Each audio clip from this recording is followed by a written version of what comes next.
नमस्कार दोस्तों, ocean network में आपका स्वागत है।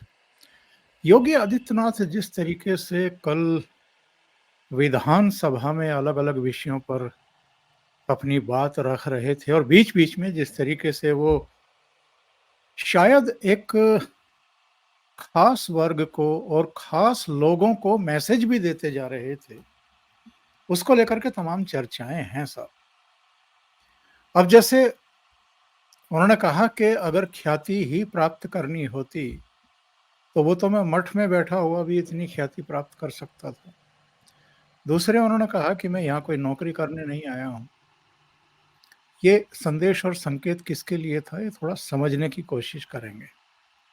इसके अलावा उन्होंने समाजवादी पार्टी जो वो कहते हैं ना नया-नया मुल्ला जो है वो बड़ी ऊँची बांग देता है, तो कई चुनाव के बाद जाकर के समाजवादी पार्टी 37 तक पहुँची है लोकसभा चुनाव में और उसके बाद से उसके तेवर देखने लायक हैं। वो जिस तरीके से पिछले कुछ समय में फैजाबाद से चुने गए अवधेश प्रसाद को एक ढोल के रूप में इस्तेमाल कर रही है, जगह-जगह ले जाकर के उनको बजा रही है। और जो अभी हाल में घटना हुई है ये मोइन या मोईद खान की, 12 साल की बच्ची के साथ जिस तरीके से रेप की घटना हुई है, उस पर भी योगी आदित्यनाथ ने अपने विचार रखे हैं। और ये जो उन्होंने कहा है कि ये खटाखट नहीं 2027 में सफाचट होगा और हाल में जो 1-2 घटनाएँ हुई उस पर जितनी तेज गति से उन्होंने कार्रवाई की है, पूरी पुलिस चौकी को सस्पेंड कर दिया और कई बड़े अधिकारियों को वहाँ से ट्रांसफ़र कर दिया। उसको लेकर के भी फिर से ये कहा जा रहा है कि वो जो सदन में खड़े होकर के एक बार योगी ने कहा था कि मिट्टी में मिला देंगे, वही योगी का अवतार फिर से नज़र आने लगा है। दूसरा विषय जिस पर हम चर्चा करेंगे, वो सुप्रीम कोर्ट का एक लैंडमार्क फैसला। क्रीमी लेयर जो अभी तक मलाई खा रहा था और कई-कई पीढ़ियाँ लाभान्वित हो रही थी, उस पर एक प्रहार हुआ है और कई राज्यों के समाज के ऐसे हिस्से जो वंचित रह जाते थे, उनके लिए दरवाजे खुलते हुए दिखाई दे रहे हैं। अब इस पर भी 2 तरह की टिप्पणियाँ आ रही हैं और एक ही पार्टी में 2-2 तरह के मत आ रहे हैं, तो इस पर भी चर्चा करेंगे। मेरे साथ जुड़ रहे हैं प्रयागराज से अनुपम मिश्रा जी। अनुपम जी, बहुत स्वागत है। नमस्कार। नमस्कार सर। अनुपम जी, सबसे पहले तो हम ज़रा योगी जी पर बात कर लें। ये हेडलाइन जो है आज मुझे थोड़ा-सा मेरा ध्यान आकृष्ट किया। इसमें लिखा गया है कि मैं नौकरी करने नहीं आया, प्रतिष्ठा मुझे मठ में भी मिलती है। कानून व्यवस्था के सवाल पर योगी ने कहा कि हम व्यवस्था बदलने आए हैं। उन्होंने एक और बात कही थी कि अराजक तत्वों को हम लोग ठिकाने लगाएँगे। तो ये मठ वाली बात योगी जी को क्यों कहनी पड़ी?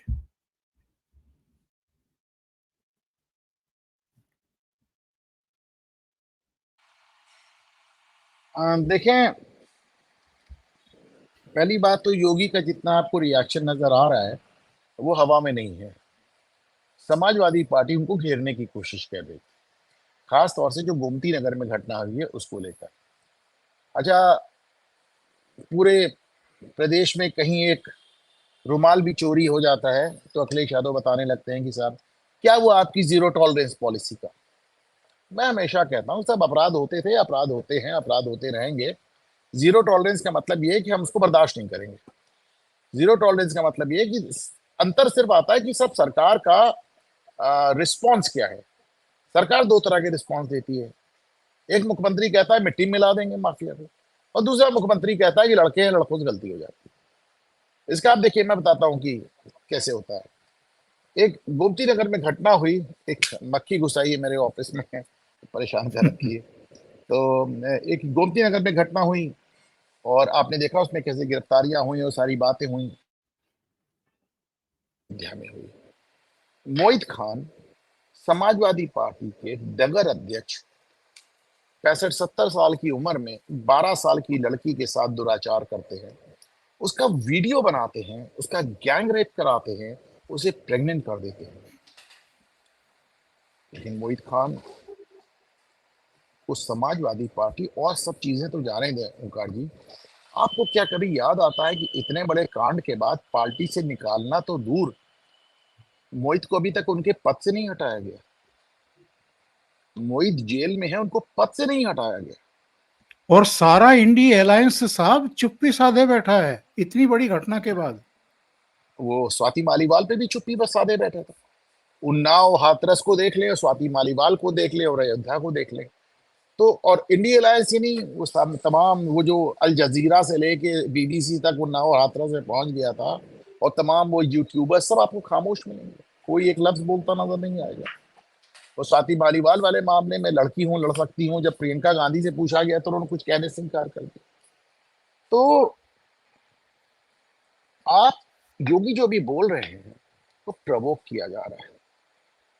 जब आपने उनसे कहा कि साहब ऐसा ऐसा हो गया गुमती नगर में, तो योगी में आज मुझे पहली बार ओंकार जी एक पॉलिटिशियन की झलक नजर आई।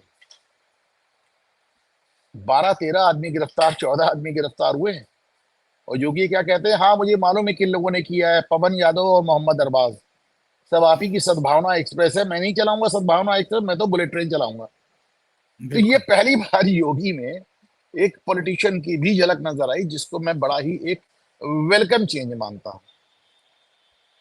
क्योंकि मैं मानना कि आप जितनी बार योगी को प्रवोक करेंगे उतनी बार आपको दिक्कत होगी। पहली बार उन्होंने योगी को प्रवोक किया था अखिलेश यादव ने, इसकी इज्जत उसकी इज्जत, तो कितना बिगड़ गए, कि तुमने अपने बाप की इज्जत नहीं की तो मुझे इज्जत देना सिखाओगे। बिल्कुल सही। दोबारा आपने उनको प्रवोक किया, जब ये जानते हुए कि अतीक अहमद को सपा ने बनाया, बसाया, बचाया, उसके बाद आपने अतीक अहमद को योगी के ऊपर टालने की कोशिश की, तब वो भड़क गए, बोले मिट्टी में मिला दूंगा। तो फिर अभी आपने गोमती नगर जैसी चीज को लेकर आपने उनको प्रवोक करने का प्रयास किया, तो आपने सुन लिया, अच्छे से सुन लिया। तो आप अभी मैं देख रहा हूं तमाम लोग कह रहे हैं कि भैया योगी खुद ही इतना, योगी नहीं हट योगी है, फायर ब्रांड ने उनको कुछ नहीं कर सकते, तो कम से कम प्रवोक तो नहीं करो, उनको उनको उकसाना बंद करो। जब अतीक अहमद की हत्या हुई थी, मुझे याद है, मैं अतीक अहमद के इलाके में, मेरे तो शहर की बात है, तमाम लोग उनके घर वाले कह रहे थे कि इतना बुरा हाल नहीं हुआ होता कि अतीक भी मर गए, अशरफ भी मर गए, बेटा भी मर गया, ग्रैंड खत्म हो गया, बाकी बच्चे जेल चले गए, बीवियों के नाम वारंट हो गया, बहनों ही।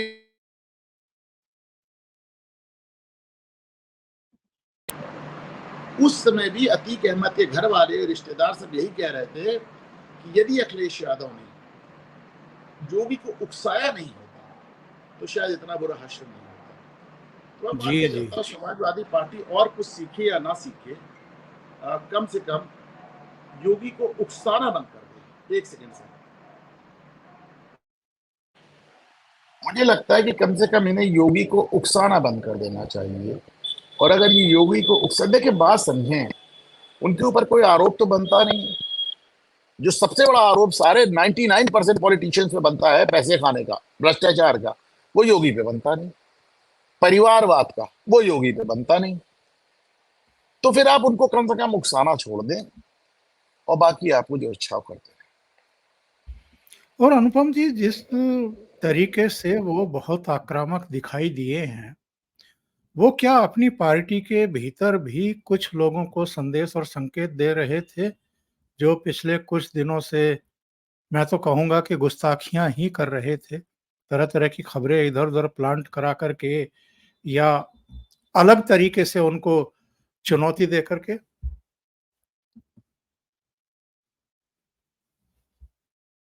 आप म्यूट हैं, आप म्यूट हैं। देखिए सर, उन लोगों को पहले भी संदेश आ चुका है। यहाँ पे जो उपचुनाव की तैयारी जो भी देख रहा है उसको अंदाजा हो जाएगा।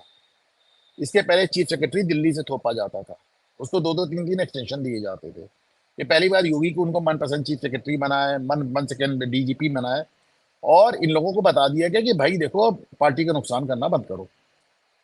और इसको आप मान के चलें। अच्छा देखिए, योगी में भी चेंज आया है, योगी ने भी अपने को चेंज किया है। जितने रीजनल पार्टीज की जितने रीजनल लीडर्स होते हैं उनको पुलिस का बहुत शौक होता है साहब। केशव मौर्य को पहली बार आपने गृह मंत्रालय की मीटिंग लेते देखा। एक जमाना था जब योगी आदित्यनाथ केशव मौर्य के विभाग की मीटिंग ले लेते थे और केशव को नहीं बुलाते थे। आज केशव योगी की विभाग की मीटिंग ले रहे हैं। तो दोनों ही तरफ से आप मान के चलें, इस समय मैं आपको ईमानदारी से बता रहा हूं कि मैं देख रहा हूं कि उपचुनाव में योगी को पूरा फ्री हैंड दिया हुआ है और योगी ने भी अपनी तरफ से कार्यकर्ताओं से, विधायकों से मुलाकातें शुरू की हैं, उनको संबोधित करना शुरू किया है। ब्यूरोक्रेसी को मैसेज दिया जा रहा है कि साहब आप हमारे पार्टी वालों को इग्नोर ना करें वरना आपको दिक्कत आएगी। और केशव मौर्य को जैसा कि आपने देखा कि उनको जब डीजीपी और होम सेक्रेटरी और तमाम पुलिस और गृह मंत्रालय के लोगों की मीटिंग देते देखा, जो आपने पहले कभी नहीं देखा। और इससे क्या कोई मैसेज भी देने की कोशिश कर रहे थे केशव मौर्य कि मैं अगर विधान परिषद में सदन का नेता हूं तो मैं ये भी कर सकता हूं? दोनों ही बातें हैं ना। विधान परिषद में सदन के नेता पहले भी विभागों की बैठक लेते आए हैं। एक्चुअली वो योगी और केशव की तकरार साहब इतनी लंबी चल गई। अब आप समझिए, जहां पे मुख्यमंत्री बैठते हैं वहीं केशव बैठते थे, वहीं पे दिनेश शर्मा जो डिप्टी सीएम थे पहली बार वो बैठते थे। तो डिप्टी सीएम का कमरा तो मुख्यमंत्री के बगल में बना रहा, केशव मौर्य को कमरा उस बिल्डिंग से ही बाहर कर दिया। मुख्यमंत्री इतना नाराज हो गए। उनकी उनकी विभाग की बैठक ले लेते तो उन्हीं को नहीं बुलाते थे। तो योगी भी बहुत नाराज थे केशव से, क्योंकि और केशव को ये लग रहा था कि साहब 2017 का जो चुनाव है और जब लड़ा गया तो उस समय मैं प्रदेश अध्यक्ष था, मुझे मुख्यमंत्री होना चाहिए। अब केशव को दूसरी दिक्कत आ रही है साहब। केशव देख रहे हैं कि वो भी चुनाव हार गए, उनके जिले में भाजपा तीनों सीट हार गई, लोकसभा हार गई। उनके मुकाबले कई केशव और कई मौर्य और कुशवाहा नेता खड़े हो गए, स्वामी प्रसाद मौर्य खड़े हो गए। उन्होंने देखा कि जेल से निकल के बाबू सिंह कुशवाहा चुनाव जीत गए जौनपुर से। उन्होंने देखा कि अमरनाथ मौर्य हमारे यहाँ प्रयागराज में फूलपुर में उन्होंने इतने मौर्य कुशवाहा वोट ले लिए। तो केशव को दो बात समझ में आई कि साहब हम विधानसभा भी अपना पूरा जिला भी हार गए, लोकसभा भी हार गए, जिस जाति के नेता बनने का हम दावा करते हैं वो जाति भी हमारे हाथ से निकल रही है। तो केशव को जो आप देख रहे हैं उनका डेस्परेशन है। उनको लग रहा है साहब वो जो मेरी जिंदगी की एक साध थी आ, वो पूरी नहीं हो रही है मुख्यमंत्री बनने की। तो इस समय फिर उनको लगा कि साहब मुख्यमंत्री योगी आदित्यनाथ के कार्यकाल में भारतीय जनता पार्टी उत्तर प्रदेश में अपेक्षित प्रदर्शन नहीं कर पाई। तो आपने देखिए उन्होंने जो चिट्ठी लिख के रखी वो 4 जून की रखी, लेकिन उनको भेजने की हिम्मत नहीं पड़ी। उसको 41-42 दिन वो रखे रहे। 15 या 16 जुलाई को उन्होंने चिट्ठी डिस्पैच की। उसके बाद उन्होंने गृह मंत्री अमित शाह से मिलने का समय मांगा, जो उनको नहीं मिला। फिर उनको नड्डा साहब से मिलना पड़ा। वहां उनको कहा गया कि भाई देखो आपस में झगड़े उगड़े नहीं करो, अब इसको आप ठीक से। और योगी से भी कहा गया कि भाई आप भी थोड़ा इन लोगों को अकोमोडेट कीजिए। लेकिन उपचुनाव में जिस तरह योगी को फ्री हैंड दिया गया है वो साफ नजर आ रहा है। ओंकार जी, आगे बढ़ने से पहले मैं एक सवाल आपसे और जानना चाहूंगा। इधर हम पार्लियामेंट में देख रहे हैं कि भारतीय जनता पार्टी के दिग्गजों की एक टीम उतरी है साहब, जो धुआंधार बैटिंग करती हुई दिखाई दे रही है। चाहे सुधांशु त्रिवेदी राज्यसभा में हो, संबित पात्रा लोकसभा में, अनुराग ठाकुर लोकसभा में, शिवराज चौहान दोनों सदनों में, और बहुत कड़े प्रहार किए जा रहे हैं। तो ये बिना ऊपर के इशारे के तो नहीं हो रहा होगा। अभी तक तो एक छवि ये थी कि भाई चलो उदारता के साथ, सहनशीलता के साथ, धैर्य के साथ इनको करने दो जो ये कर रहे हैं, और हम अपना संयम ना खोएं। पर इधर अटैक दिखाई दे रहा है। तो योगी इधर उत्तर प्रदेश में अटैकिंग मुद्रा में, और वहां सेंट्रल गवर्नमेंट में मोदी की पूरी टीम भी अटैकिंग मुद्रा में। देखिए साहब, अटैकिंग मुद्रा की बात नहीं है। भारतीय जनता पार्टी को एक बात समझ में आ गया कि ये जो हवा में गुब्बारे फोड़े जाते हैं उनको वो पहले एकदम नजरअंदाज कर रहे थे। अब उनको समझ में आया कि लोग ये जो आए बाएं शाएं कुछ भी कहते रहते हैं, अगर इनका जवाब नहीं दिया गया तो जैसे रस्सी आवत जात है सिल पर पड़त निशान, उसी अंदाज में एकदम हवा हवाई बातें भी कहीं ना कहीं लोगों के मन में दिल में घर बना लेती हैं। आपने बेच दिया साहब, संविधान जा रहा है, आरक्षण जा रहा है, तो कुछ तो मोदी चुनाव नहीं होने देंगे वगैरह वगैरह। तो अब ये हो रहा है कि तुर्की ब तुर्की जवाब दिया जा रहा है। जब अनुराग ठाकुर ने जवाब दिया था राहुल गांधी को। तो कुछ लोगों का ये कहना था कि भी देखिए मोदी इनसे माफी मंगवा देंगे। माफी मंगवाना तो दूर की बात है, मोदी ने तो उनका वीडियो ही ट्वीट कर दिया। अच्छा, दूसरी बात, मैं ईमानदारी से मानता हूं कि संसद में इस तरह की बहस नहीं होनी चाहिए, लेकिन राहुल गांधी ने खास तौर से जो बहस का स्तर पहुंचा दिया है, तो उनको उन्हीं की लेवल पे जाके जवाब देना बहुत जरूरी हो गया, ओंकार जी, परम आवश्यक हो गया है। और आपने देखा कि उसी बहस में जब अखिलेश यादव कूदे, तो तू तड़ाक करके बात करने लगे, तूने तूने ये जी, नाम जी, कैसे जी। लिया है। हुँ। तो भारतीय जनता पार्टी को समझ में आया कि एक तो जो एकदम बेसिर पैर की बातें होती हैं जिनको वो अब तक नजरअंदाज करते थे, तो उनको समझाया कि साहब नजरअंदाज करते करते तो मामला खराब हो जाता है, नैरेटिव बन जाता है। और दूसरे उनको कहीं ना कहीं ये भी मन में आया कि उनको समझ में आया कि अब सब समय आ गया है कि इनको तुर्की ब तुर्की जवाब दिया जाए, इन्हीं की भाषा में, इन्हीं की स्तर पे। और योगी आदित्यनाथ का एक बयान और सुर्खी बना साहब आज। मैं देख रहा था, उन्होंने कहा 2027 में खटाखट नहीं, कांग्रेस सपा होगी सपाचट। तो ये भी एक चैलेंज की तरह ले रहे हैं योगी आदित्यनाथ और इनको एक्सपोज करने में उतर आए हैं। एक्चुअली उनका कहने का मतलब ये था, वो बताना ये चाह रहे थे कि भारतीय की कांग्रेस पार्टी ने कैसे झूठे वादे किए और उसके बाद भाग खड़ी। उनका ये भी कहना था कि अभी तो आपको गली गली पकड़ के मांगा जाएगा आपसे पैसे, वो जो 1 लाख रुपए आपने वादे किए थे। आपने देखा था कि यहाँ से लेकर कर्नाटक तक कैसे मुस्लिम महिलाओं ने कांग्रेस पार्टी के दफ्तरों के आगे भीड़ लगाई थी और उनमें पैसे मांगे थे। बाकायदा एक इन लोग एक गारंटी सर्टिफिकेट बांट रहे थे। तो जाहिर सी बात है, ये योगी का तंज उसी पे था। अनुपम जी, अगले विषय पर जाने से पहले मैं एक टिप्पणी इस पर जरूर चाहूंगा। हरिशंकर तिवारी के गांव में उनकी प्रतिमा स्थापित करने की एक कोशिश हुई और वहां बुलडोजर पहुंचे और बुलडोजर ने उसको नेस्तनाबूद कर दिया, जो चबूतरा बनाया जा रहा था। इसको लेकर के अखिलेश यादव का भी बयान आया है, हरिशंकर तिवारी के बेटे का भी बयान आ गया है। इसको राजनीतिक तूल देने की कोशिश हो रही है। इस पूरी कार्रवाई में आप भारतीय जनता पार्टी के भीतर की भी राजनीति देख रहे हैं क्या? योगी की तरफ से किसी को संदेश और संकेत भी दिया गया है क्या? नहीं, देखिए मैं आपको बता दूं, हरिशंकर तिवारी सही मायने में जिसे कहना चाहिए एक डॉन थे। मैं उन लोग को डॉन नहीं मानता जो जैसे अतीक अहमद के मैंने देखा जिंदगी के 22 साल में 11 साल जेल में कटे थे, 12 साल। ये कौन से डॉन हो गए? डॉन हरिशंकर तिवारी थे। उन पे आरोप कितने भी रहे हो, ऐसी कोई सरकार नहीं थी जिसमें वो मंत्री ना रहे हों। और मंत्री भी नहीं, कैबिनेट मिनिस्टर। भाजपा सरकार में वो मंत्री, बसपा सरकार में वो मंत्री, सपा सरकार में वो मंत्री, कांग्रेस हर जगह वो आपको मंत्री होते नजर आए। तो he was a real don.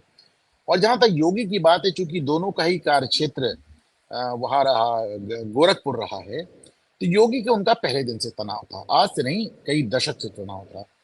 तो ऐसे उनकी पहले भी भिड़ंत हो चुकी है। जब योगी 2017 में मुख्यमंत्री बने थे, तो जो सबसे पहले काम उन्होंने किए तो उनमें से एक हरिशंकर तिवारी के घर पे पुलिस रेड कराना था।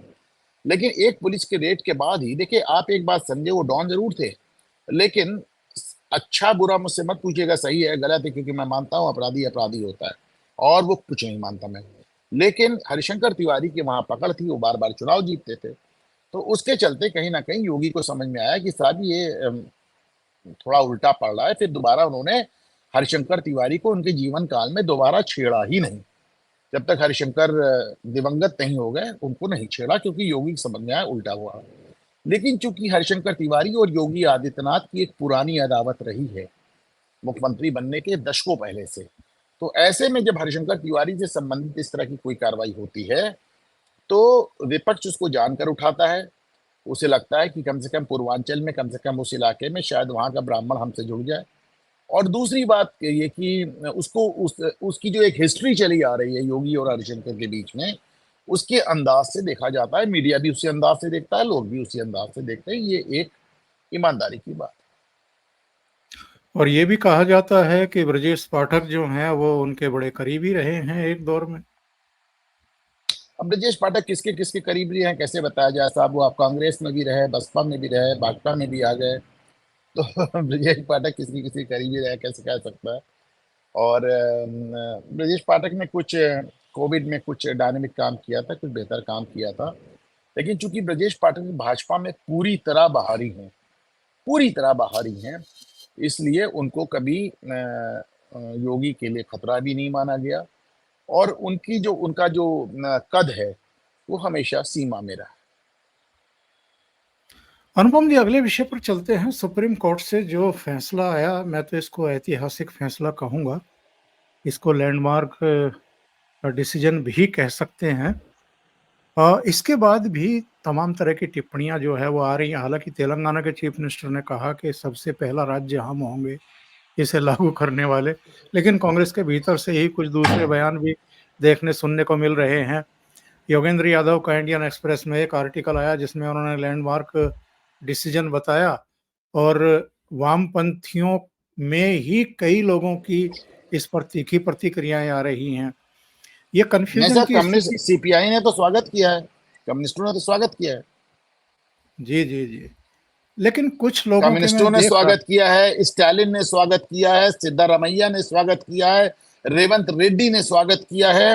मैं समझता हूं विपक्ष में दो लोग बस नहीं बोले हैं, अखिलेश और तेजस्वी ने मुंह नहीं खोला और बाकी सबने स्वागत किया है। देखें दिक्कत किसको है, एकदम साफ साफ, अगर विरोध मुखर विरोध कहीं से हुआ है तो सिर्फ और सिर्फ मायावती को इसकी, क्योंकि मायावती की जो पार्टी है वो शायद भारत की इकलौती सफल दलित राजनीति की पार्टी है।